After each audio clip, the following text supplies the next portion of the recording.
Et sur ma couche, la nuit, j'ai cherché celui que mon cœur aime.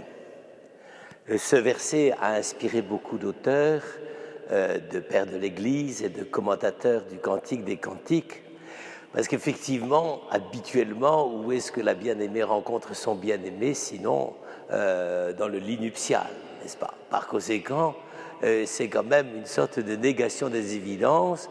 Sur ma couche, j'ai cherché celui que mon cœur aime. Normalement, ça devrait être réponse positive, c'est-à-dire le bien-aimé devrait courir pour aller étreindre la bien-aimée, mais la réponse est claire et nette. Je l'ai cherché, mais ne l'ai point trouvé. Donc, ça n'a pas marché. Alors, que signifie effectivement cette espèce de jeu de scène, n'est-ce pas? Vous l'avez compris, tous les jeux de scène dans ce cantique, même si on n'y fait pas assez attention, sont extrêmement importants. Eh bien, je crois qu'il veut dire ceci. Pour aimer Dieu, ça n'est jamais, j'allais dire, en position couchée. C'est pas le repos, c'est pas le lit, c'est pas la nuit. Et c'est donc une attitude par rapport à la recherche de Dieu qui est ici symbolisée précisément par le fait que la jeune bien-aimée va être obligée de se lever, de quitter sa chambre à coucher, de quitter ce lieu d'intimité des époux et de partir à la recherche du bien-aimé. Et donc, à partir de ce moment-là, j'allais dire, c'est toute une conception de l'amour de Dieu qui est ainsi évoquée. La bien-aimée ne trouvera pas son bien-aimé comme quelqu'un qui vient à elle. C'est l'inverse. Elle ne découvrira le bien-aimé qu'à condition d'être elle-même à sa recherche. Habituellement, ce sont les garçons qui courtisent les filles. Et bien là, ce n'est pas le cas.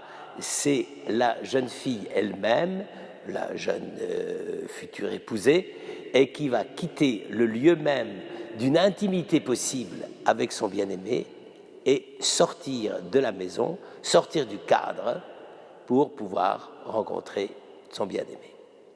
Et alors, à partir de ce moment-là, on va assister à une sorte de course de la jeune fille.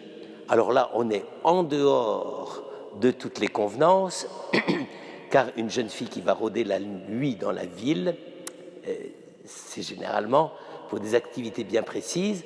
Et là, précisément, la pauvre, comme elle ne trouve pas le bien-aimé dans le monde familier, elle est obligée de sortir de sa maison et de partir à la recherche du bien-aimé. Et donc, dans les rues, sur les places, je l'ai cherché et je ne l'ai pas trouvé. Dire qu'ici, nous commençons à, j'allais dire, à percevoir, et c'est ce que la plupart des grandes figures de la théologie du Cantique des Cantiques ont bien souligné, nous commençons à percevoir que la quête de Dieu, eh bien, c'est sans cesse quelque chose qui est remis en jeu. Et remis en jeu avec des conditions quand même assez dangereuses, parce que, précisément, elle s'expose à n'importe quelle rencontre quand elle va se balader dans la nuit dans les rues de la cité. Et alors, le tout est corsé par le fait que, à un moment donné, elle essaye d'interroger les gardes. À cette époque-là, vous le savez, c'était plus que le couvre-feu, c'était vraiment les gardes qui se baladaient dans la ville, à la fois pour protéger la ville, les incendies et tout ça. Nous ne sommes pas encore à l'époque moderne avec tous les services municipaux, mais c'était les gardes qui faisaient tout ça et qui obligeaient les gens à rester chez eux. Et donc là, ils sont plutôt gentils puisqu'ils la laissent courir. Et les gardes sont là pour faire régner l'ordre et paradoxalement, ils laissent à la bien-aimée le fait de pouvoir continuer sa route et sa course vers son bien-aimé, peut-être d'ailleurs en rigolant, en ricanant, en disant celle-là, elle est un petit peu allumée, mais il lui laisse la liberté. C'est-à-dire que même ce qui est censé maintenir dans l'ordre, eh bien, est capable d'une sorte de compassion pour la bien-aimée, comme s'ils avaient senti que, en posant innocemment la question « Où avez-vous vu celui que mon cœur aime ?» ils disent « Non, on ne l'a pas vu. On ne l'a pas vu parce que le bien-aimé lui-même, et c'est ça qui fait un peu le jeu du Cantique des Cantiques, le bien-aimé lui-même échappe à tout le monde. Il échappe aux gardes, il échappe à la ville, il se balade dans la campagne, il bondit sur les collines, n'est-ce pas? Et il échappe à la bien-aimée.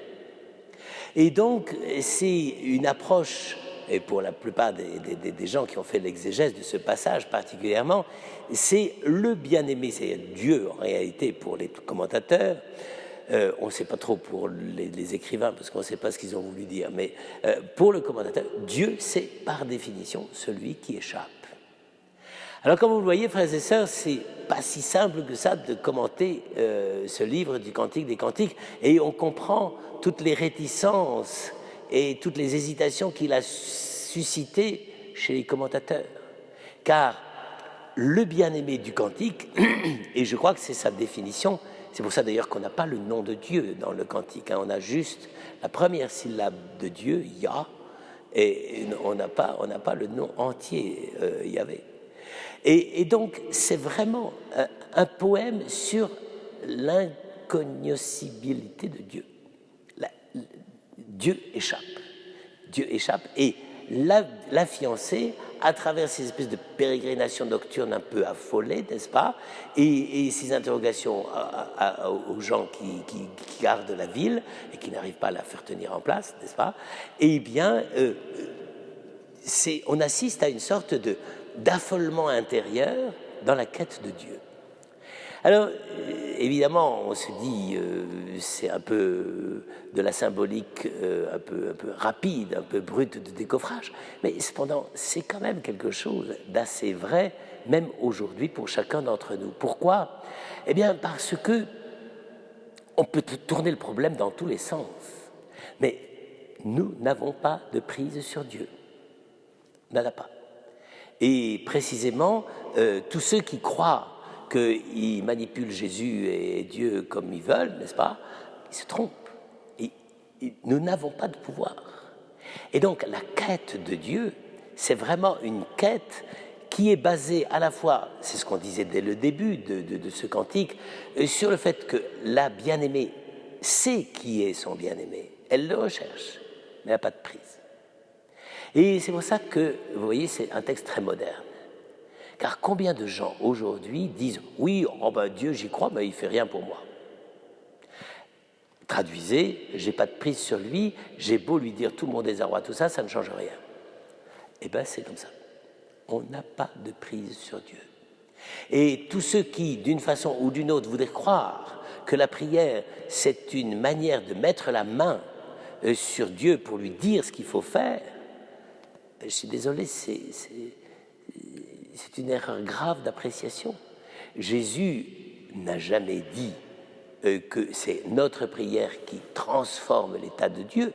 Il dit de toute façon, Dieu est bien au-delà de la générosité d'un père qui de toute façon ne donnerait jamais un scorpion quand on lui demande un œuf. C'est donc bien dire que l'attitude de générosité de Dieu et d'attention à nous est hors de doute dans le discours de Jésus, mais que c'est nous qui, à certains moments, avons sans cesse tendance à transformer les moyens que Dieu nous donne pour nous approcher de lui en moyens de mettre la main sur lui. Et ça c'est pas la foi, c'est pas la vie chrétienne. Alors, frères et sœurs, voyez, même à travers ces petits jeux de scène, apparemment un peu, j'allais dire, un peu fleur bleue, n'est-ce pas? Enfin, quoique c'est pas si fleur bleue que ça, hein. J'ai déjà développé le thème de la transgression dans ce Cantique des Cantiques, mais elle perd les repères, la bien-aimée, elle perd les repères, ça c'est évident. Elle n'a pas la conduite de la bienséance de la bonne jeune fille de famille bourgeoise qui doit respecter des codes dans le temps de préparation des fiançailles et des premières rencontres avec son fiancé.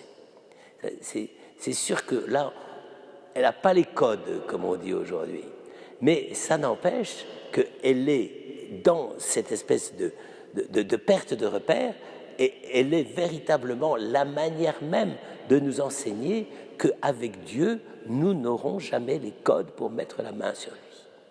Eh bien, que ce petit enseignement de ce début du chapitre 3 du Cantique des Cantiques renouvelle un peu notre manière de penser le rapport que nous pouvons avoir à Dieu.